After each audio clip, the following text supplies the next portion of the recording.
It is so great to be a Spider-Man fan currently. We got No Way Home coming out in a couple weeks. We also got Spider-Man 2, the game, coming in 2023, but I'm looking forward to it, of course. Across the Spider-Verse just got announced, and not only that, Spider-Man is coming with his own show on Disney+. I believe it's an origin story for Tom Holland's character. Looking forward to that. But with No Way Home coming out here pretty soon, I thought I would rank all of the theatrical releases of Spider-Man. Let's get started.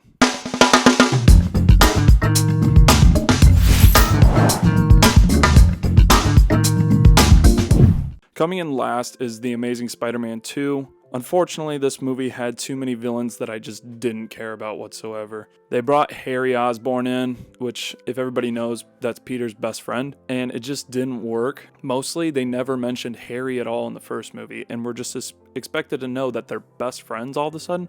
Just makes no sense at all. Also, they have this side stuff with Peter Parker's parents and how they worked for Oscorp and did a bunch of things involving the creation of the spider, and it's just, I don't care. What we come to see is Peter Parker being who he is and being Spider-Man. I don't really care about much else. Granted, if you have these characters that are on the side that are written very well, then I'm interested.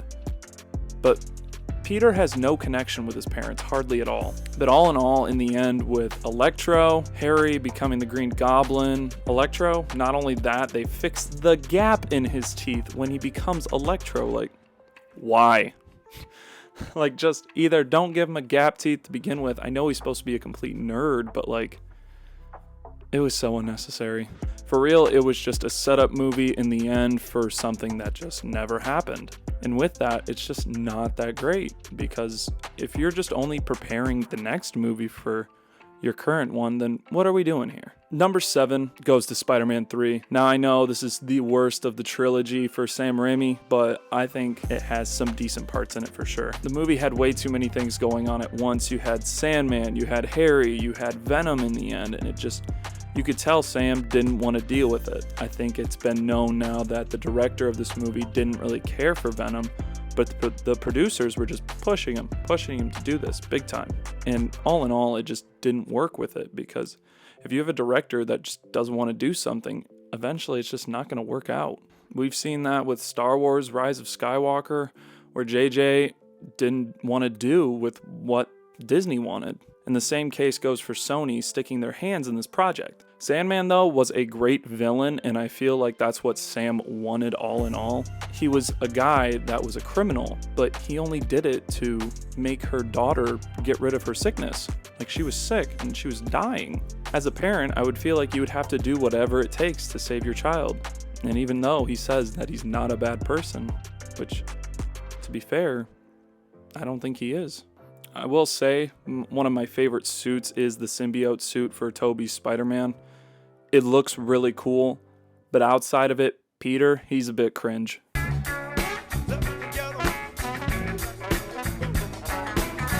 Looking back on this movie, I can appreciate it for what it is. I know that in our hearts, it's not what we wanted, but it's what we got, so we take it for what it is.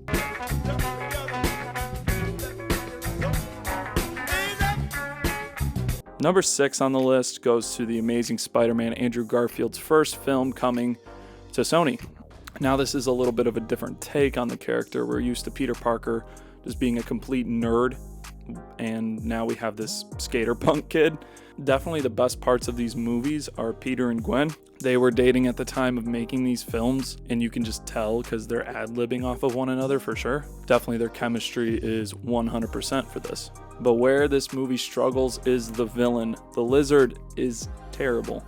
Now, I understand Dr. Connors and his motive to use the lizard serum to create another arm, but for him to turn into a lizard, now don't get me wrong, that's part of the story, but his motive is to turn the entire New York City into lizards. He wanted this serum to go because of the effects on it of growing limbs, not because he wanted to turn everybody into lizards.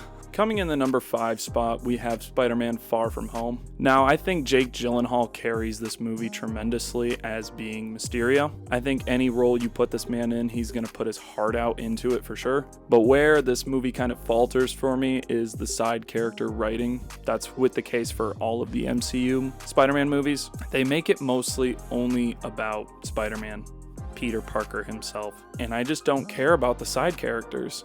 Ned is just a character I don't care for. He's not written well. He's only there to be funny, in my opinion. Not only that, for Peter, he just all of a sudden likes MJ. He didn't show any reason to like her in Homecoming. Nope, no emotion towards her at all, but I guess we just have to take it for what it is. For Spider-Man Far From Home, it continues this trend of wanting to have Spider-Man become the next Iron Man, and it's just Spider-Man is his own character, and I don't think they understand that. John Watts, you need to understand that Spider-Man does not need to be carried by other heroes. Spider-Man is the biggest property that Marvel has, and the fact that you keep bringing this in together with other heroes and things of that sort, yes, I understand heroes are definitely in it, but for your side characters to literally say, oh, you got to fill in the shoes for Iron Man, you got to be the next Iron Man. No, he's the only Spider-Man. He's not somebody else. I've played my case. Coming in at the number 4 spot, we got Spider-Man Homecoming. I think Vulture is a great villain, and with his motives becoming a salvager from the first Avengers movie and all the equipment that came down from space. Not only that, you have Vulture's daughter going on dates with Peter. Now, I know a lot of people have the gripes with this movie is that Iron Man is sort of the replacement of the father figure that Uncle Ben is to Peter. I am a Sam Raimi fan, Peter Parker, Tobey. I understand that you don't want to have that origin story. You don't want to have that same Uncle Ben dies, great power comes great responsibility, all that kind of stuff. I totally get it. But at least mention him a little bit. Uncle Ben in the comics is a big part of Peter's life, and the fact that he just does not come known at all is tarnishing kind of the character of Spider-Man. Now, I understand they kind of fill in that little gap with Iron Man taking the Stark suit away from Peter, and kind of that whole responsibility thing that if you can't be good without the suit, then you shouldn't have it sort of aspect. And I think it's well written, but I'm tired of this Spider-Man sidekick character. Number 3 definitely goes to the original Spider-Man directed by Sam Raimi. It's a great origin story for Peter Parker. One of the best villains we've ever had in Green Goblin, with the serum in his head, messing with his mind, having the bad side and the good side taking over.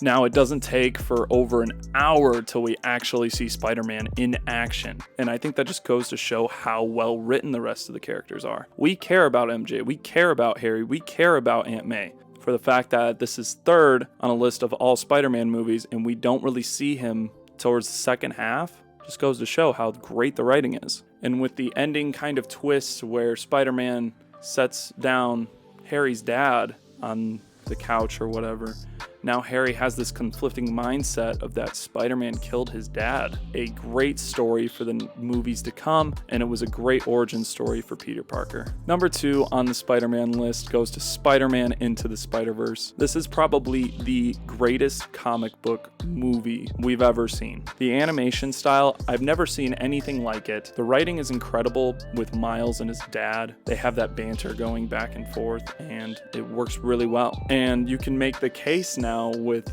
Marvel and where they're heading that they kind of took this idea that Into the Spider-Verse had. You know, you had all these different type of Spider-Man coming into one universe. I mean, they kind of kickstarted it. And it's great to see all of the different Spider-Mans with Peter B. Parker. You got Spider-Man Noir. And of course, now with a new movie coming up, we have Spider-Man 2099 coming in. I think the people who made this movie loved Spider-Man and wanted to respect the source material behind all of it. With Stan Lee and Ditko, with them starting up Spider-Man, they nailed it.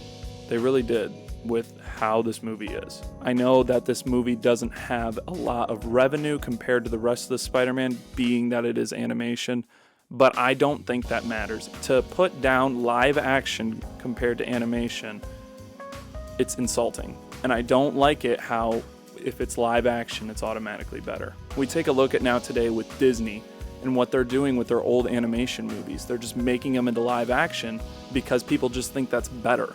Whereas with Lion King, Aladdin, and Mulan, I would much rather watch those animations than see those live action movies. And it's a disrespect to the material. But with Into the Spider-Verse, they really nail it comparing it to the comics. Now the final one, number one for me personally, is Spider-Man 2, directed by Sam Raimi. I might get some hate for this now, so be it. I think that Spider-Man 2 is the greatest superhero movie, period. Now, I know you can make your case for Avengers Infinity War with having the best villain in Thanos, but for me, with the writing and seeing how Peter Parker, who lived a miserable life, he hated his life, and all he wanted to do was just be a normal person who had a girlfriend, who could do all of the things that he wanted to do, but then having to live that life of Peter and Spider-Man, he had to overcome it.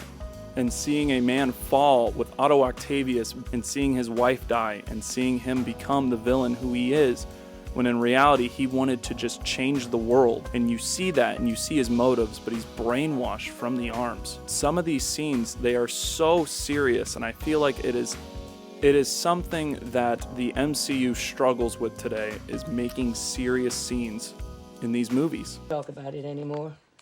I'm tired and we better start back home. Here, kiddo, happy birthday. You need it more than I do. No, I can't take that. Yes, you can. You can take this money from me. For God's sake, it's not much. Now take it. And don't you dare leave it here. Oh, I'm sorry. It's just that I miss your Uncle Ben so much. You just don't see that anymore. I understand that these superhero movies are meant to be fun. They're meant to be laughter. They're meant to be crime fighting, all that sort of stuff. I totally get it. But we are drifting away from what a movie really is, and it is an art form, and it needs to be respected. When Peter says to his neighbor kid that Spider-Man quit, he doesn't want to do it anymore, he's done. And to Peter, he didn't want to do it anymore, but then he realized that he had to do it. And I feel like the Aunt May line sums it up tremendously. I believe there's a hero in all of us that keeps us honest, gives us strength, makes us noble, and finally allows us to die with pride, even though sometimes we have to be steady and give up the thing we want the most. Even our dreams. Peter, all he wanted was just to be a kid. Just to be a normal kid, go to his classes and do everything like that.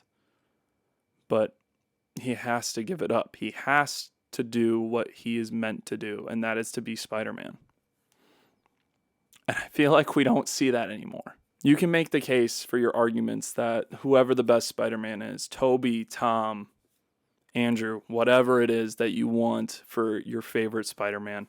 I love this character deeply, and I just don't want to see the character tarnished whatsoever. But for Sam Raimi, for directing these movies, you can just tell how much he loves this character and how much he wants to respect everything that he has to offer. I got a call, and they told me I was going to be directing the film, and I had no idea how I was ever going to do that.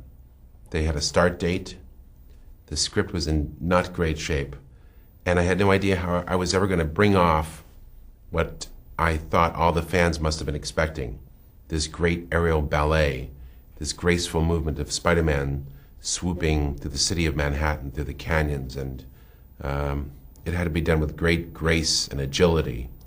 His movements had to be incredibly fluid and beautiful to look at.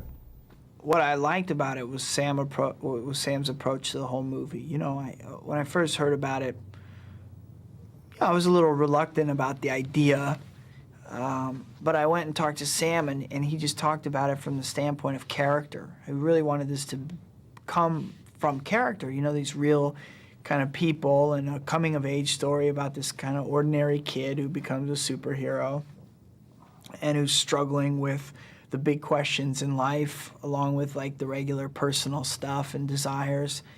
And I really liked that approach, and I thought it would be interesting to bring, you know, my sensibility together with Sam's for this kind of movie. And in the final ending scene, Spider-Man doesn't kill Otto Octavius. Otto Octavius stops the reactor himself after the speech that Otto had told Peter. Trying to do better. Well, being brilliant's not enough, young man. You have to work hard. Intelligence is not a privilege, it's a gift. And you use it for the good of mankind. And Peter repeating the same line that Aunt May had told him to Otto, to give up the things we love, even our dreams. Now, with that being said, I'm so excited for No Way Home. I really hope that we get to see all what we want to see. If you guys want to check out my other videos, you got one over here in the corner, and you can also subscribe. That does help tremendously.